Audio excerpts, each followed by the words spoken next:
So what's the difference between working at a dealership like a Toyota or a Jeep and Chrysler compared to owning a smaller dealership? So this one was very tricky for me. I thought to myself, I'm like, man, I had so much responsibilities at a bigger dealership. It should be the same stress. I don't think a smaller dealership would be more compared to the sales side of things, let's say. And then I got into the dealership, and then I realized, I'm like, man, at the A dealership, I used to have somebody that would come sit after I sit with the customer to sell them products like floor mats or whatever the case is. Then they would go to the finance office and they'll take care of everything, and they would sell them the warranty. Then that same person that sold them the mats or whatever would come and show them the features of the car. And then if they ever had an issue, one phone call, you had a manager that would take care of it. When you have a smaller dealership, you're everybody.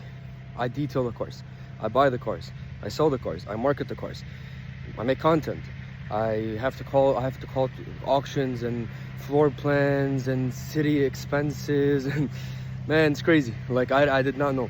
So working at an A dealer, yes, you're running and you feel like you're just in a corporate. They'll get rid of you whenever you're not performing well. But at an A dealer, you have a health plan, you have a good commission base, you might have guaranteed money every month. Your responsibilities are less. But when you come talk to a smaller dealer, you got more responsibilities, way more expenses. Don't think every month you're gonna be making money. People are going through hard times. Everybody gets affected by this. So running a smaller dealership, you have to have a passion, you have to be consistent, you have to be willing to not work for money. You just have to work just because you're passionate. That's it. Because if you're just gonna work for money owning a small dealership, you're gonna leave the second day. You have to work for passion, and that's it. In this business, it's all about passion. Customer relationships, doing things right, buying quality vehicles. Over time, it might take 1 year, it might take 2 years, 3 years.